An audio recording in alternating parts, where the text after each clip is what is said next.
has been said he doesn't belong in this industry. He has been told that he doesn't have the knowledge of the podcasting community. But pound for pound, this guy is a heavy hitter. This is the Drew Bille Show with your host, Drew Bille.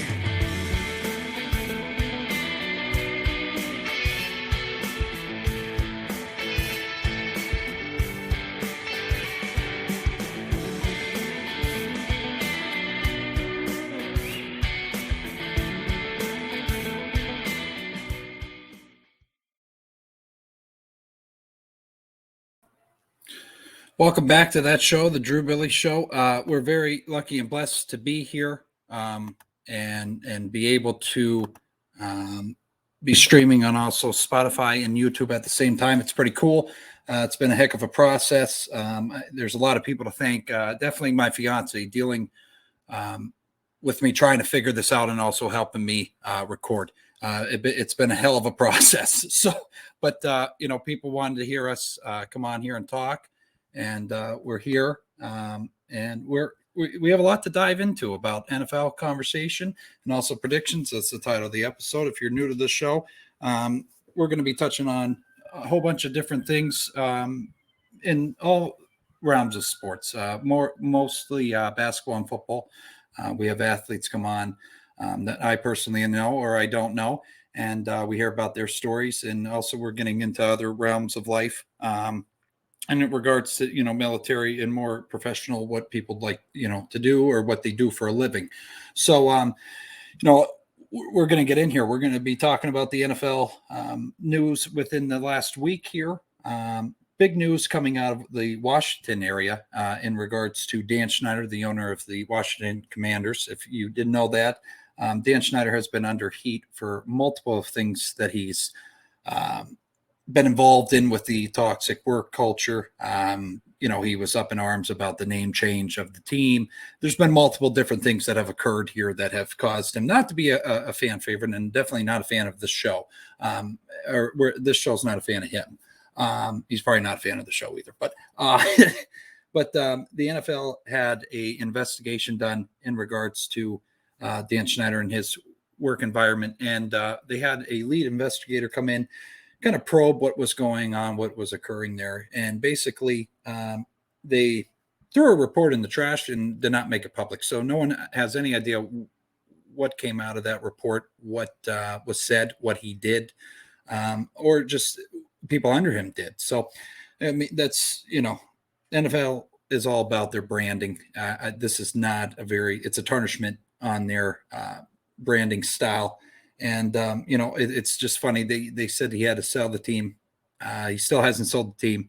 And he's still going through bashing other NFL owners. And he said that basically people can't fuck with him. So we'll see what happens, what occurs here, what comes out about how, I guess, Dan Snyder wants to go about selling the team. So, and then the next topic here is Baker Mayfield. His whole career has been a movie. He gets drafted by the Cleveland Browns, then gets moved over to the Panthers because they pick up Deshaun Watson. I mean, and then everybody saw how that turned out. That was a great deal by the Browns. But Baker Mayfield then gets released by the Panthers, and now he's on the Rams. What a disaster of a career. What, I mean, that is a movie in my eyes. I've never seen anything like it. Hopefully I never thought he was a good quarterback. I thought he was mediocre at best, but it's just sad that he's not even given a chance on the Panthers, and the Browns bring in a guy that has all these allegations and even game suspensions. And he's the one that gets the boot. So it's crazy to me. I know a lot of Browns fans out there are going to be like, shut the hell up, but it's a terrible organization in my eyes that you signed a guy to $245 million.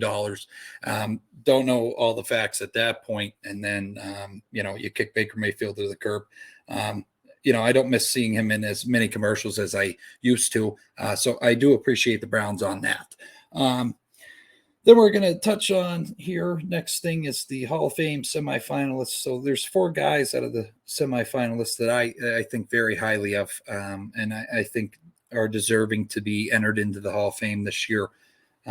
One being Hines Ward. If you're not familiar with Hines Ward, he played for the Pittsburgh Steelers all of his career. He was a hell of a wide receiver, a hell of a blocking wide receiver, broke people's jaws, all types of things. They changed some of the rules in receiving wise in blocking due to Hines Ward. Reggie Wayne was a hell of a sidekick to Peyton Manning when he was on the Colts. It was, Reggie Wayne and Marvin Harrison, if anybody thinks back to that, those 2000 Colts, I mean, what a hell of a career. He's well-deserved. James Harrison, just an absolute dog. There's a lot of people that from opposing teams of the Steelers that don't think very highly of James Harrison, but, still has the longest, play in Super Bowl history. What a exhilarating play. If you haven't seen that interception that he had at the goal line and took it down to the other side, I mean, it was awesome. Super Bowl 43, he did that, and he's well deserved to be in there. And Devin Hester, one of the best special teams player ever to play in the NFL. Punt returner, kick returner, all around just a hell of an athlete, an absolute beast on the field, and more well deserved. So I hope some of these four men get in there. They're well deserved. You got Super Bowl champions in there, and Hines Ward and James Harrison. So I believe Reggie Wayne as well. But it is what it is. We'll see what it comes out of it, and hopefully they are finalists, and we get to see them with their gold jacket up there and giving a hell of a speech. Definitely, if you see Hines Ward and James Harrison there, there'll be terrible towels in the stands. But next topic of tonight, very interesting here. This guy's whole career has just been controversy all around. I mean, it's just a fucking disaster, I think. Terrell Owens wants to make a comeback to the NFL, and he reached out to the 49ers to give him an opportunity to come back at 49 years old. No offense, T.O., I think you'd break a goddamn hip, and I think it would be an absolute disaster. But what do I know? But Terrell Owens wants back. So if, teams are out there shopping for a 49-year-old wide receiver, this is your guy. Tom Brady at 45, doing it, that it's different as a quarterback, but as tasking as it is as a wide receiver, T.O., I don't think you're going to get signed at 49 years old. But hey, we wish you luck and God bless you. Okay. Deshaun Watson here. Also, we have to touch on this. If you haven't been following the show and you're new to the show, this is a very hot topic on this show. He had a great showing for the $245 or $240 million deal, whatever it is. It's over $200 million guaranteed. He had a stellar career. After about 700 days, he comes back and puts on a mediocre performance. Basically the Browns won them that game, but at the end of the day, everybody's like, oh, he's back. Well, that's great. But, the funny thing is about him, he has this pre-game interview with reporters, and he's talking about how, he wants to thank his personal trainers and everybody that has helped him get to this point. And I'm just thinking there, listening to this interview, you had to give a shout out to your personal trainers because no one wanted to be your trainer and the team wasn't allowed to provide you trainers. So you had to get your own, and maybe that 200 million went to some of the, in some of the pockets of the trainers. That's good. Maybe something will come out about something with that. Who knows? But it's pretty bad that you got to get your own trainers because they don't trust you around the team trainers. But who am I? Another topic to touch on as well. Von Miller is out for the season. For the Buffalo Bills. It's a sad day for the Buffalo Bills organization due to an ACL injury. We hope Von Miller does come back. Two-time Super Bowl champion. I think the Buffalo defense will be fine. They'll be fine. But having that rush outside guy, not on the field, their defense is going to look a little different. And but they have enough guys out there that can do it without him. So, the biggest thing is how they fill that gap. And they were favorites at the beginning of the season for the Super Bowl. I believe they still are, at the top of that list. And I think they're able to pull through. It is what it is. So we'll see how the Bills turn out. We're going to be getting into predictions here for the up and coming week 14 here. We're already recording here. We could have been, streaming the game behind us here, Thursday Night Football. The Raiders are kicking the living shit out of the Rams right now, 13-3 in the third quarter. They were favorited. We were going to say the Raiders were going to win regardless. Matt Stafford's down for the Los Angeles Rams. A little concerning there for him. But they were favorites coming in due to that. And I believe, I haven't got to watch the game. I think Baker was signed by the Rams, so we'll see. I don't know if he's playing or not. Well, very interesting though. We'll see here. When I look back, I'll be like, oh, well, yeah, he did play. Minnesota Vikings against the Detroit Lions. This is a trap game. I would be concerned to bet on this game. I really think the Vikings are going to win this. But I'll tell you right now, the Detroit Lions are a dangerous team. Dan Campbell's a hell of a coach. And all around, those players love Dan Campbell. He's a player's coach. And they would drink blood for him. I mean, they would go to fucking war for Dan Campbell. That's how jacked up he gets them. And, we'll see, though. I have the Vikings winning that, though. I know that might not be a fan favorite, but, I'd love to see either team win. It doesn't really matter to me. Then we have the New York Jets against the Buffalo Bills. The Bills are favored here, and the spread's -10. So would I go with the spread? Probably not. Would I go with the money line for the Bills? Yes. It's a redemption game for them, losing to the Jets. Not really concerned about it.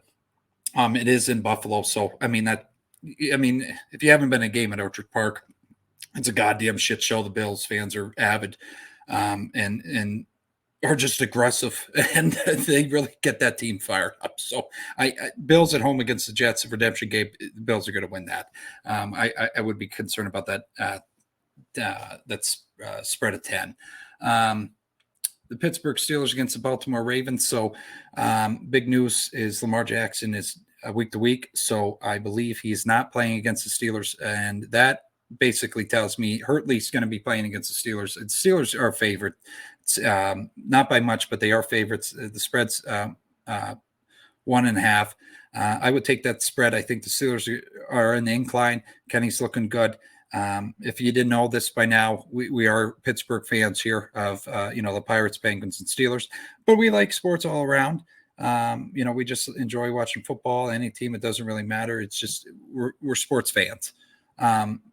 But George Pickens, I hope, gets more involved. Last week, there's controversy coming out about him, about how he's bitching about not getting the ball and all this. And, Deion, and no wide receivers numbers from last year is even close. I mean, yeah, we're coming out of a season after having a Hall of Fame quarterback at the helm. So, I mean, it's going to be growing pains here. When Ben first started, it wasn't great. And Kenny's just, finding his way. So through all that goddamn spiel, take money line Steelers. Okay. All right. Philadelphia Eagles against New York Giants. We have the Eagles winning that against the Giants. Not really concerned with that. I would take the spread on that at 7. Eagles are just favored, and, they're on a tear. Giants are on the decline. They're not doing well. They haven't really showed me anything worthwhile. But I would take money line Eagles all day. Cleveland Browns against the Cincinnati Bengals. So either way, if this game could be just canceled or they just don't fucking play it, that would be great. But at the end of the day, it's a conference game for the Steelers, divisional game. We'd like to see the Browns. The Bengals are coming off a hell of a win against the Chiefs. We'll see though what happens here. We would want I don't think the Browns will pull it out, but they, had their number in the game prior. So I'd go Browns money line. I know that's not the favorite here on FanDuel that I'm looking at, but I would say the Browns. Jacksonville Jaguars against Tennessee Titans. The Titans are favored. The spread's 3.5. I would not. I would feel comfortable with the 3.5 spread. Money line for the Titans, that would be beneficial. I think it would be healthy.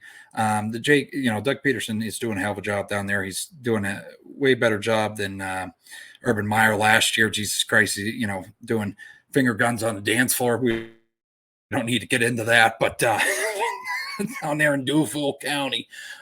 Houston Texans against the Dallas Cowboys. Pretty much, if you have any money that you'd like to throw around, I would take every yardage, every passing or rushing, touchdown, anything really against the I mean, they're playing the Texans. I mean, the Houston Texans are just trash. They've been trash since the goddamn beginning. They haven't been good since the Oiler days, possibly. Some of these people that listen to this podcast don't even probably know who the hell that team is. That was, before the Texans. But yeah, I would say Dallas Cowboys is going to kick the shit out of the Texans. Would I take that negative 17.5 spread? I mean, the NFL, 17 points. Basically 18 points. That's a hell of a. I could see it happening though. Or you could see. I know there's a couple Cowboys fans that listen to this that I personally know. This would be a game that they would drop, and Lovie Smith would enjoy himself. It's Battle of Texas. But then we have next year the Kansas City Chiefs against the Denver Broncos. I don't see any issue for the Kansas City Chiefs to win this game. They're favorited by a lot. Russell Wilson has lost the locker room. He's more worried about his hair and his brand than playing football. He has more bathrooms in his mansion than he does touchdowns this season. If that doesn't tell you anything, it's a shit season, literally. But all around, we'll see what happens here. But the Chiefs are going to probably that spread though 9.5. I would take that. I would take that spread. Yeah, I would take 10 points. Yeah, I see that happening. And money line for the Chiefs. The Carolina Panthers against the Seattle Seahawks. I have no issue with the Seahawks winning this game against the Panthers. The Panthers, when they release Baker Mayfield, that's basically like, okay, we're just going to hit the reset button here. We're done. Probably going to draft the quarterback. Sam Darnold is not their man. Jesus Christ, he got hurt in preseason, I believe. And then Baker gets hurt in week 5. It's just a goddamn disaster down there in Carolina. But the Seattle Seahawks, I hope it's raining at that game too. But the Seattle Seahawks are going to win that game against the Panthers. I feel comfortable putting money on that. The Buccaneers, Tampa Bay Buccaneers against the 49ers. It's in San Francisco. Jimmy Garoppolo broke his foot, last week. Didn't even show any fucking emotion. The guy's chiseled as shit, Italian. Didn't show any emotion on that cart coming out with a goddamn broken foot. I'd be crying like a little girl. I think a lot of people would show some emotion. He was just motionless. Nothing. He didn't have a fucking reaction that, hey, I just broke my right foot. I'm okay, though. What? Anyways, we have the Tampa Bay Buccaneers being the 49ers. I believe his name is Purdy. Purdy. I think he's going to do well. I'm not really concerned. I don't think he's going to be at Jimmy G's level, but Tom Brady's coming off a game-winning touchdown drive. Place is jacked up down there. I can't believe he didn't get fined, but it's Tom Brady. He's coming off the field at the end of that game, just saying, let's fucking go. Cameraman's right there. They catch it on audio. Your kids are at home watching it, and you're probably like, Jesus Christ, cover your ears. Tom Brady just said the fucking F word on national TV, and nobody said anything about it. And commentators just acted like, oh, Tom's a competitor. Oh, okay. Well, that's good. That's good. Whatever. Los Angeles Chargers against the Miami Dolphins. This is a trap game here. This is a very interesting game. The Chargers, I thought, would have a better season that they're having. Not that good at all. Justin Herbert, he's a special talent. Hasn't really panned out. He's putting up numbers, but they're not doing anything. And maybe it goes to coaching. I'm not really sure. Miami Dolphins, I think Tua's still concussed. I'm not really sure what the fuck's going on. I see the Dolphins. I see the Dolphins winning that. The spread's 3. Yeah, I think it's going to be more than 3 points. Maybe it is decided by a field goal. I don't know. We'll see. New England Patriots against the Arizona Cardinals. Both these teams, Mac Jones just having a stellar season. I'm going to tell you, gets injured, comes back, plays like shit. Last year he was here in Orchard Park getting his teeth kicked down, shit kicked out of him. And, he did okay. He was supposed to be the guy. He's not the guy. He's playing like shit. And then, you got Kyler Murray over there saying that big year, big deal. Hasn't really produced anything at all. I think he's mediocre. The Cardinals were, if you go back to our episodes on Spotify, this one being the first one on YouTube, you see that me and Eric and Chicago Steve talk about, the Cardinals were Super Bowl favorites at the beginning of the season, and their season has just been completely shit. I understand DeAndre Hopkins was out, and then he came back, and but I thought that would elevate their offense. It hasn't. It's just that's going to be a really shitty Monday night game. Personally, if you have another show that you like to watch, I would watch that instead of this goddamn game. It's going to be ugly. The spread's 1.5. I see it just being a field goal battle. Really, both teams can't fucking score. So, it is what it is. But that's basically it for the show tonight, people. We appreciate you all coming, over and listening here on YouTube, or if you're listening on Spotify. We were lucky enough to get this on both platforms and be able to have listeners.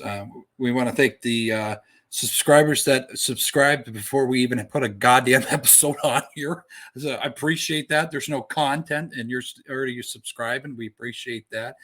We appreciate the support that we've, received over this whole journey that we've been on. And, it's been fun. It's been interesting as hell. And, we're going to have special guests coming on here in the next couple of weeks. And we'll hear about their life story and, more analysis on the NFL, on the Steelers. And, we'll start getting into college basketball talk here. If you're not familiar with me, big St. Bonaventure fan, I'm an alumni. Most my fiance is alumni. A lot of my friends are alumni. So we'll start touching on the college basketball side of things here soon. We'll be, touch on NBA. We kind of really focus on more football and interviews with guests and on the NBA and NCAA basketball. So we appreciate you guys coming in here, tuning in. I hope I don't look too ugly, but it is what it is. But anyways, thank you all again. Have a good day. Have a good night.